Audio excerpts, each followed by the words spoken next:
Praise the lord. దేవుడు మన జీవితంలోనే కాదు, మన కుటుంబంలో కూడా నివసించాలని కోరుకుంటాడు. అయితే దేవుడు ఒక కుటుంబంలో ఉన్నప్పుడు, ఆ కుటుంబంలో ఎలాంటి మార్పులు కనిపిస్తాయి? అయితే ఈరోజు ఈ వీడియోలో అలాంటి 3 ముఖ్యమైన ఆధారాలు బైబిల్ పరంగా మనం చూద్దాం. మొట్టమొదటిది, ఏ కొదువ ఉండదు. చాలామంది వాళ్ళ కుటుంబాలలో ఆహ్, పేదరికాలు గానీ, చాలా ఫినాన్షియల్‌గా బాధపడుతూ ఉంటారు. కానీ ఒక్కొక్కసారి ఆలోచించి చూడండి. మన కుటుంబాల్లో మనకు కూడా అప్పుడప్పుడు కొన్నిసార్లు ఇలాంటి సిట్యుయేషన్స్‌లో మనం ఉంటాం. కానీ ఎప్పుడైతే మనం దేవుడిని నమ్ముకున్న వారిగా ఉంటామో, దేవుని మన కుటుంబంలోకి అనుమతిస్తామో, అప్పుడు మన కుటుంబంలో ఏ కొదువ ఉండదు. చాలా సార్లు సాక్ష్యాలు వింటూ ఉంటాం. మాకు పలానా సమయంలో చాలా కష్టంగా అనిపించేది. తినడానికి కూడా చాలా బాధగా అనిపించేది. కానీ దేవుడు కృపను బట్టి మాకది ఎలాగో అందేది. మాకు తినడానికైనా కానీ, లేకపోతే నివసించడానికైనా కానీ, మాకు ఫినాన్షియల్ అయినా కానీ, దేవుడు మాకన్నిటికి సమకూర్చి ఇస్తున్నారని సాక్ష్యాలు వింటూ ఉంటాం. ఇది మొదటి సంకేతం. దేవుడు మన కుటుంబంలో ఉన్నాడనే దానికి ఇది మొదటి సంకేతం. రెండోది, ఆ కుటుంబంలో ఎప్పుడు సంతోషం, సమాధానం నిరంతరంగా ఉంటుంది. చాలా సార్లు మనం చూస్తూ ఉంటాం. మన ఇరుగు పొరుగులకు కానీ, లేదా మన కుటుంబాలకు కానీ, చిన్న చిన్న విషయాలకు కూడా గొడవలు పెద్ద పెద్ద గొడవలుగా మారిపోతూ ఉంటాయి. అది చిన్నదే, మాట చిన్నదే, ఆ సమస్య చిన్నదే, కానీ పెద్ద విధ్వంసానికి దారితీస్తూ ఉంటుంది. కుటుంబాల విభేదాలు, గొడవలు, భార్యాభర్తల్లో గొడవలు, సమాధానం లేకపోవడం, ఇటువంటివి ఎన్నో మనం చూస్తూ ఉంటాం.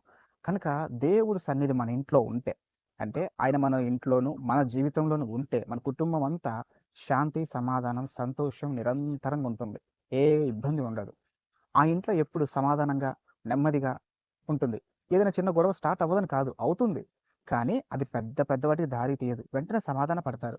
ఆ గృహంలో సంతోషం ఉంటుంది, నెమ్మది ఉంటుంది, ఐకమత్యం ఉంటుంది, ప్రేమ పెరుగుతుంది. ఇలా దేవుడు మన ఇంట్లో నివసిస్తే ఇలాంటివి శాంతి, సమాధానం నిరంతరం మనకుంటుంది. మూడో సంకేతం, కుటుంబం ఆశీర్వదించబడటం. చాలామంది కుటుంబం ఆశీర్వదించబడటం అంటే పెళ్ళిళ్ళు చేసుకోవడం, ఇల్లులు కట్టడం, ఇంకా అది ఇది అని అనుకుంటారు. కానీ బౌద్ధికంగా అయినను, శారీరకంగా అయినను, ఏ ప్రకారం చూసినా కుటుంబం ఆశీర్వాదకరంగా ఉంటుంది. అంటే ఆస్తులు పెరగడం కానీ, లేకపోతే పెళ్ళిళ్ళు, సంతోషం అన్నీ ఏదైతే కొదువుగా ఉందో, ఏదైతే కావాలనుకుంటున్నారో అది దేవుడు వాళ్ళకి అనుమతించడం గానీ ఉంటుంది. చాలామంది సంపాదిస్తారు, కానీ అవి పొందుకోలేరు. చాలామంది సంపాదిస్తారు, కానీ అవి సరిపోదు. కొంతమంది ఇళ్లల్లో 5 మంది ఉన్నా, 5 మంది చేతులు సంపాదిస్తున్నా ఆ ఇంట్లో సంపాదన ఉండదు. కొంతమంది ఇంట్లలో ఒక్కడు సంపాదించిన ఆ సంపాదన 10 మంది దాకా సరిపోతూ ఉంటుంది. సరిపోవడమే కాదు, వాళ్ళు ఇల్లులు కట్టడం కానీ, పెళ్ళిళ్ళు చేయడం కానీ, లేకపోతే ఇంకేదన్నా ప్రాపర్టీ కొనడం కానీ, ప్రాపర్టీ సేల్స్ చేయడం కానీ, చాలా వరకు వాళ్ళు ఆశీర్వదించబడే ఉంటారు. కొన్ని కుటుంబాలు చూస్తూ ఉంటాం. మీరెలా ఆశీర్వదించబడ్డారు? మీరెలా ఇంత డెవలప్ అయ్యారు? మీరెలా ఇలా కట్టగలిగారు? మీకసలేమీ లేదు కదా! అసలు అదెలాగా? ఇదెలాగా? మీకిలా అని చాలా చాలా చూస్తూ ఉంటాం మనం డైలీ లైఫ్‌లో. చాలామంది అంటూ ఉంటారు. ఎలా డెవలప్ అయ్యారు? ఎలా ఇంత అభివృద్ధి స్థితికొచ్చారు? ఎలా మీరు ఇంత అభివృద్ధి అయ్యారు? ఇదంతా ఎలా సాధ్యమయింది?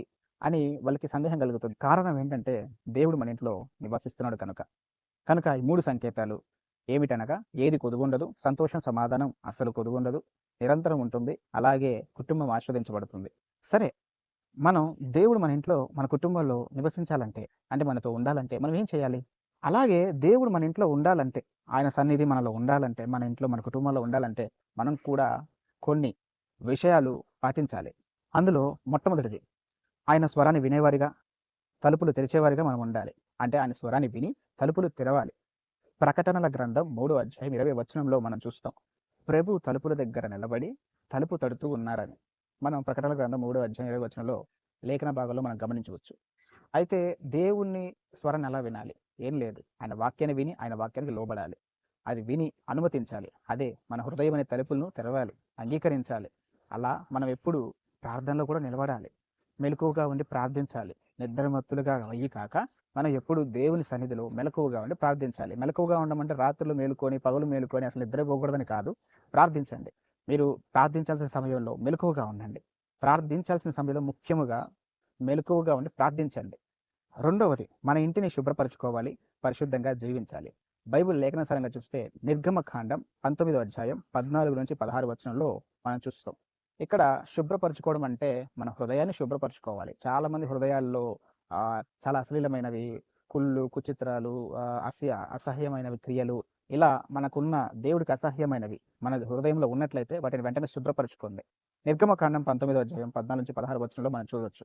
అలాగే ఆఖరిది, కుటుంబ ప్రార్థన.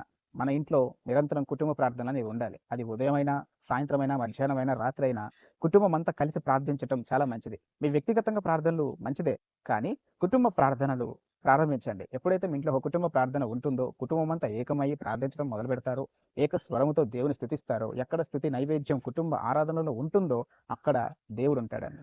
మనకు తెలియపరిచారు. ఎక్కడ ఇద్దరు ముగ్గురు నా నామమున కూడి ఉన్నారో వారి దగ్గర నేను నివసిస్తూను అని దేవుడు చెప్పారు కదా. అలాగే కుటుంబ ప్రార్థనలో ఏక స్వరముతో మీ కుటుంబం అంతా కలిసి ప్రార్థనలో ఏకీభవించండి. అలా చేసినట్లయితే మీ కుటుంబం ఆశీర్వదించబడుతుంది. ఇప్పుడు విన్నారు కదా, ఈ యొక్క దేవుడు సన్నిధి మనకి మన కుటుంబంలో ఎలా ఉండాలో, అలాగే దేవుని ఆరాధించటం, ఆయన స్తుతించటం, కుటుంబంలో మనం అనుమతించటం లాంటివి చేస్తూ ఉండాలి. కుటుంబం ఎప్పుడు నిరంతరంగా ఆశీర్వదించబడాలంటే దేవుని సన్నిధి మనతో ఉండాలి.